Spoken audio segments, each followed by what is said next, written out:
छान वातावरण तयार झालं की काहीतरी चटपटीत खावंसं वाटतं आणि ते आवडीचं सुद्धा असावं आणि मस्त असं हे चटपटीत सुद्धा असावं। तर अशा पद्धतीने मस्त अशी ही कच्ची दाबेली बनवायला अतिशय सोपी, घरी असलेल्या साहित्यापासून बनली जाते। फक्त आपल्याला पाव आणण्याची गरज असते। चला मग फटाफट बनवूया। मसाला सुद्धा घरीच बनवणार आहोत, तर त्यासाठी कढईमध्ये एक पळी तेल घातलं साधारण। त्यानंतर यामध्ये अगदी पाव चमचा हळदी घातली। हळदीन रंग छान येतो। अगोदर आपण मसाले शेंगदाणे बनवणार आहोत। त्यानंतर पाव चमचा धनेपूड, त्यानंतर अर्धा चमचा काश्मीरी लाल मिरची पावडर, कारण हे शेंगदाणे चटपटीत चवीचे असतात, तिखट नसतात। त्यानंतर दाबेली मसाला घातला साधारण 1.5 चमचा। तर इथे दाबेली मसाला जो आहे मी अगोदरच बनवलेला आहे, त्याचा व्हिडिओ मी अगोदर शेअर सुद्धा केलेला आहे चॅनलवर। हवं असलं तर मी कमेंटमध्ये लिंक जे आहे ती शेअर करून ठेवते, तुम्ही नक्की पाहू शकता। त्यानंतर शेंगदाणे घातले आवडीनुसार, कितीही तुम्ही शेंगदाण्याचे प्रमाण कमी जास्त करू शकता। इथे मी साधारण अर्धी वाटी इतके शेंगदाणे घेतलेले आहे। आता हे शेंगदाणे एकदा बनवून ठेवले ना तर महिनाभर सहज कुरकुरीत असे छान चटपटीत चवीचे राहतात। फक्त एअरटाईट कंटेनरमध्ये तुम्ही स्टोअर करून कधीही असेही खाल्ले तरी सुद्धा खूप छान लागतात। त्यानंतर हे सर्व शेंगदाणे जे आहे एका डिशमध्ये काढून घ्यायचे। लगेचच आपण इथे दाबेलीचा मसाला बनवायला घेऊया। तर इथे साधारण 1 ते 1.5 पळी जे आहे तेल घातलं। तेल छान तापलं की हलकसं कोमट झालं की लगेचच यामध्ये अर्धा चमचा काश्मीरी लाल मिरची पावडर साधारण, त्यानंतर इथे थोडीशी जी आहे हळद घातलेली आहे, अगदी चिमूटभर, कारण आपल्याला हे जे सारण आहे किंवा हे जे मिश्रण आहे ते खूप जास्त पिवळसर करायचं नाहीये। त्यानंतर पाव चमचा जे आहे धनेपूड घातली आणि दाबेली मसाला साधारण 3 चमचे घातलेला आहे। आता दाबेली मसाला खूप जास्त नको आणि खूप कमी नको, कारण दाबेलीची चव तर आली पाहिजे। त्यामुळे 3 चमचे जो आहे आपला पोह्याचा चमचा असतो त्याने 3 चमचे दाबेली मसाला घातला। आता हा मसाला साधारण मिनिटभर जो आहे मी परतवून घेतला। त्यानंतर यामध्ये पाणी सुद्धा घातलेलं आहे, साधारण 1 ग्लास इतकं पाणी यामध्ये घातलेलं आहे। पाणी घातलं त्यानंतर चवीनुसार जे आहे मीठ घातलं। आता इथे मी अगोदर मसाल्यामध्ये सुद्धा मीठ होतं, त्यामुळं मीठ घालताना थोडीशी काळजी घ्यायची। मीठ जे आहे खूप जास्त प्रमाणात नाही, अगदी थोडंसं मीठ घालायचं। आणि दाबेलीमध्ये जो मेन पार्ट असतो बघा, थोडासा आंबट, तिखट आणि गोड चवीचा, तर इथे मी चिंच गुळाची जी चटणी असते ना ती घातली।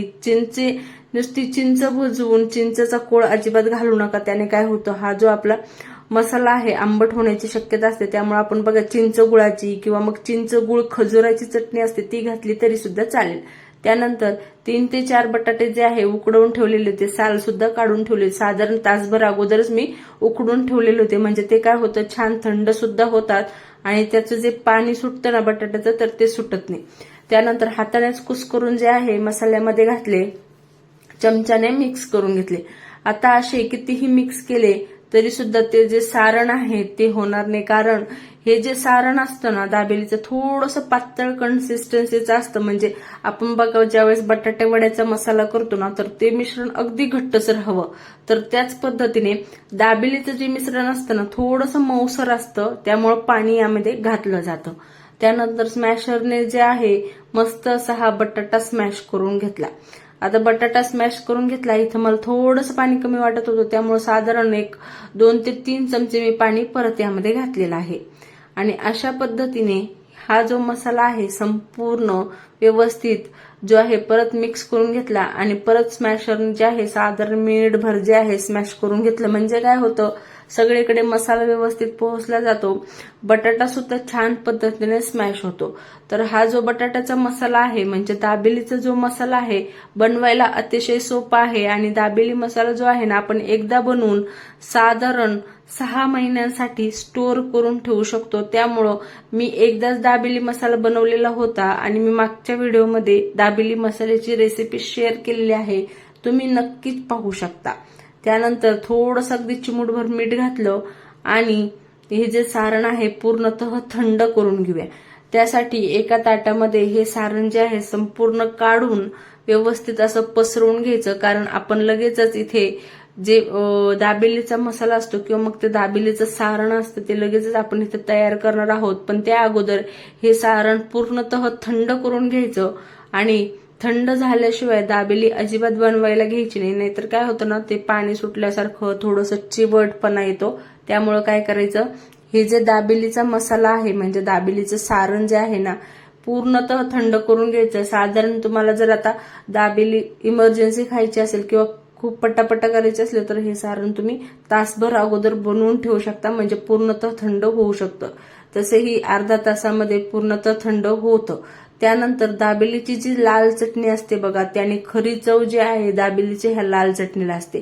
तर इथे मी अर्धी वाटी शेंगदाणे, भरपूर असा हा लसूण, साधारण अगदी पाव वाटी इतका लसूण घातला. त्यानंतर 3 चमचे काश्मीरी लाल मिरची पावडर आणि अगदी चिमूटभर म्हणजे पाव चमचा जे आहे मीठ घातलं. मीठ खूप जास्त प्रमाणात नको, कारण आपण सारणमध्ये मीठ आहे, त्यानंतर शेंगदाण्यामध्ये सुद्धा दाबेली मसाल्यातलं मीठ जे आहे ते सुद्धा त्यामध्ये मिक्स आहे. त्यानंतर आपण जे पाव वापरणार आहोत त्यामध्ये सुद्धा मीठ असणार आहे, त्यामुळे मिठाची जी आहे थोडीशी काळजी घ्यायची.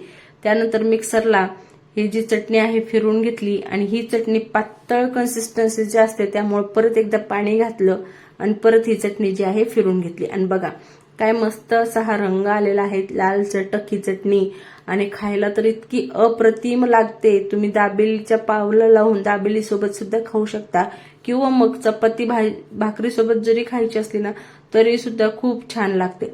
आणि ही चटणी महिनाभर टिकते. फ्रीजमध्ये तुम्ही स्टोअर करून ठेवू शकता. जर तुम्हाला एकदाच बनवून ठेवायची असेल तर मग महिनाभर सहज टिकते. त्यानंतर इकडे तोपर्यंत आपलं सारण सुद्धा थंड झालेलं होतं. लगेचच आता ह्याला दाबेलीचं जे आहे ते टेक्स्चर देऊया. तर त्यासाठी ते मी कांदा कोथिंबीर जे आहे अगोदरच कांदा कट करून त्यामध्ये कोथिंबीर मिक्स करून ठेवलेली होती, ती त्यावर मस्त अशी कांदा कोथिंबीर पेरून घेतली. त्यानंतर इथे मसाला शेंगदाणे सुद्धा पेरून घेतले. मस्त अशी ही सगळीकडे अशी क्रंची चव आली पाहिजे, म्हणजे आपण ज्या वेळेस दाबेलीमध्ये मसाला भरू ना तर सगळीकडे एकसारखी चव येईल. त्यामुळे मी अगोदरच सगळीकडे व्यवस्थित मसाला जो आहे पेरून घेत आहे. त्यानंतर डाळिंबाचे दाणे, आता इथे लाल डाळिंबाचे दाणे भेटलेच नव्हते, त्यामुळे इथे थोडेसे जे आहे व्हाईट डाळिंबाचे दाणे मी इथे वापरलेले आहे. पूर्णतः ऑप्शनल आहे, तुम्हाला नको असतील तर नाही घातले तरी सुद्धा चालेल, पण डाळिंबाचे दाणे हे दाबेलीमध्ये असतात. जर तुमच्याकडे डाळिंब अवेलेबल नसतील तर मग तुम्ही त्रुटी फुटी सुद्धा वापरू शकता. आणि महत्वाचा पार्ट म्हणजे नंतर ही नायलॉन शेव, कारण कुठल्याही स्नॅक्समध्ये नायलॉन शेव नसेल तर तो स्नॅक्स खाण्याला काहीही मज्जा येत नाही. त्यामुळं वरून भरपूर अशी ही नायलॉन शेव सुद्धा पेरून घेतली. थोडीशी वरून कोथिंबीर घालूया, कारण आपण अगोदर सुद्धा कांदा कोथिंबीर घातलेली आहे, पण कोथिंबीरीने चव अप्रतिम लागते. त्यानंतर आपला सगळा मसाला रेडी आहे, जसं की सारण, त्यानंतर चटणी, त्यानंतर नायलॉन शेव, शेंगदाणे आणि चिंचेची चटणी सुद्धा थोडी. आता तुम्हाला चिंचेची चटणी नसेल वापरायची, पूर्णतः लाल चटणी जरी वापरली ना तरी सुद्धा अप्रतिम अशी ही दाबेली लागते. त्यानंतर इकडे मी नॉर्मलच जे आपले वडापावचे पाव असतात ना बघा, तेच घेतले. तुमच्याकडे दाबेलीचे पाव असतील तर ते घेतले तरी सुद्धा चालेल. असं एका कोपऱ्याने कट देऊन घ्यायचं बरोबर, म्हणजे काय होतं, पाव जो आहे सगळीकडून फाकत पण नाही किंवा फुकट जो आहे सगळीकडे चिर पण पडत नाही आणि आपल्याला मसाला सुद्धा छान असा दाबून भरता येतो. आता एका बाजूला मी इथे चिंच गुळाची चटणी लावली थोडीशी आणि एका बाजूला भरपूर अशी ही आपली लाल चटणी जी बनवलेली होती ना ती लावली. आता चटणी जितकी जास्त लावली ना तितकी चव जी आहे उत्तम लागते. त्यानंतर लगेचच मसाला सुद्धा भरूया. आता हा मसाला भरताना आपण सगळीकडे व्यवस्थित सगळं पेरलेलं आहे, जसे की मसाला शेंगदाणे, नायलॉन शेव, कांदा कोथिंबीर, सगळं जे आहे, डाळिंबाचे दाणे व्यवस्थित सगळीकडे पेरले. त्यामुळे फक्त उचलायचं आणि पावमध्ये जे आहे घालून मस्त असे हे सगळीकडून दाबून दाबून भरायचं. कारण नाव दाबेली आहे त्यामुळं दाबेली जी आहे दाबून भरायची आणि दाबून खायची. त्यानंतर नायलॉन शेव मध्ये जे आहे जिथे आपण हे सारण घातलेलं आहे आणि जिथे आपण सारणाने कव्हर केलेला आहे तो जो पार्ट असतो ना तो नायलॉन शेव मध्ये जो आहे घोळवून घ्यायचा, म्हणजे सगळीकडे व्यवस्थित शेव लागली जाते. आता दुसऱ्या पद्धतीने एक भरून दाखवते. आता इथे मी पूर्णतः एक बाजूने चिंच चटणी लावलेली आहे आणि दोन्ही बाजूने तिखट चटणी जी आहे ती लावलेली आहे. आता घरात असे सुद्धा माणसं असतात की त्यांना भरपूर स्पायसी खायचं असतं, तर त्यांच्यासाठी ही ट्रिक. त्यानंतर यामध्ये मसाला लावला अगोदर, त्यानंतर वरून थोडे शेंगदाणे, मध्ये थोडासा कांदा आणि परत वरून जो आहे दाबेलीचा मसाला. इतकी अशी मस्त दाबून भरलेली आहे ना की खाताना नुसता असा सगळी चव जी आहे अप्रतिम, आणि प्रत्येक जे घासात जे आहे ना सगळं जे आहे चव, सगळं टेक्स्चर व्यवस्थित लागेल अशी ही आपण दाबेली भरलेली आहे. आणि पाहू शकता तुम्ही.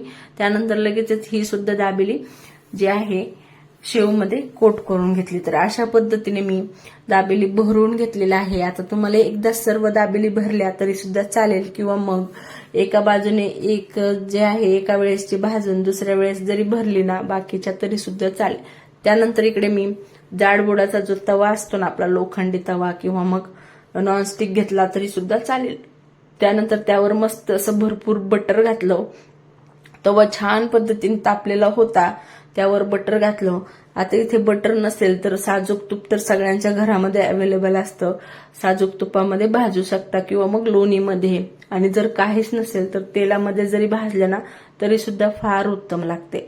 त्यानंतर हे जे बटर आहे छान मेल्ट झालं. लगेचच यावर जितक्या बसतील एका वेळेस तितक्या दाबेली जी आहे लावून घ्यायच्या आणि छान अशा वरून खालून व्यवस्थित भाजून घ्यायच्या. कारण दाबेली आहे ती जितकी जास्त आपण क्रिस्पी भाजतो ना तितकी खाण्याला सुद्धा मज्जा येते आणि सगळी चव भन्नाट अशी ही लागते. त्यामुळं आणि दाबेली भाजताना गॅसची जी फ्लेम आहे ती स्लो ठेवायची. म्हणजे काय तर मंद आचेवर जी आहे ही दाबेली भाजून घ्यायची. म्हणजे काय होतं, पाव जो आहे खूप जास्त प्रमाणात करपला जात नाही.